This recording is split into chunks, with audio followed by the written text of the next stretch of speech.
Sheikh, I have a problem where every time I open up a newspaper, I turn on the TV, I see a blatant example of Islamophobia and racism towards Muslims. How should I respond to all of this?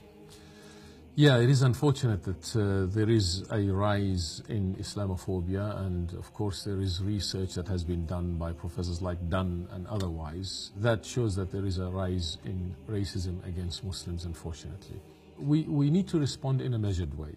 And I always say that it's not about not responding, but it's about how best to respond so that we don't exaggerate the situation and make it worse for us as Muslims, or even making it worse for our sisters walking down the street. But also sometimes Allah subhanahu wa ta'ala brings these, really they are blessings in disguise sometimes. I want to share an example with you. 9/11, of course we all know about 9/11. Yes. The tragic events of 9/11. About 2 weeks or 3 weeks after that, the first mosque, the first masjid that was burned down to the grounds in the world was our masjid in the suburb of Carabi in Brisbane. I was living about 200 to 300 meters away from the masjid. And I recall vividly my wife waking me up at about 2:45 a.m. on a Saturday morning, thinking that our own house was on fire, because that's how close the fire was. Ran to the masjid, the whole community came. By the time of sunrise, the masjid had already been engulfed in fire completely. You can imagine the feelings of the community and so on. After a while, when we were, looking around the premise, everything was destroyed in that masjid except one page from the hadith book collection known as Riyadh al-Salihin. And the page was burnt all around it except the hadith of Rasulullah ﷺ that says, لَيْسَ الشَّدِيدُ بِالسُّرْعَةِ إِنَّمَا الشَّدِيدُ الَّذِي يَمْلِكُ نَفْسَهُ عِنْدَ الْغَضَبِ. The meaning of the hadith is, a strong person is not one who wrestles and defeats others, but one who controls himself or herself in times of anger. I mean, that's profound. To us, that was a divine message. We responded to the situation accordingly. Angry, yes, we were.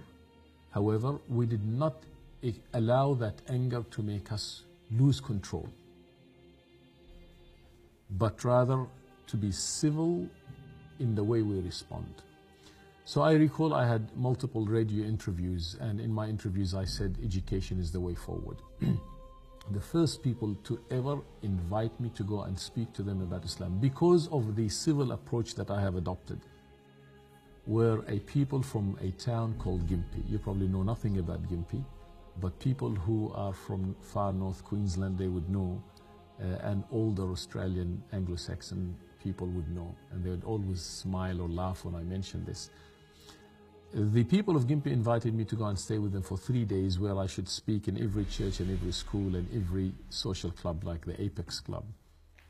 But before going, I was warned not to go to Gympie because I was told it was redneck and conservative and I must not go dressed or looking like this. But I went. And having that genuine interaction with people, allowing them to hear us and allowing to explain to them who we are and answering their questions as openly and frankly as we can, changes the setting entirely. Anyhow, to cut a long story short, after I spoke in some churches and some schools, the next day, in the front page of the Gympie Times, City embraces peace message, with my picture standing in the middle of the cathedral. And this has been the case again and again and again and again. Yes, we should respond. If Islamophobia leads to hate crimes, then we must report them to the police. We must speak to the Anti-Discrimination Commission. And definitely, we must never take the law into our own hands. And also never underestimate the power of dua, asking Allah Ta'ala to change the situation to the better.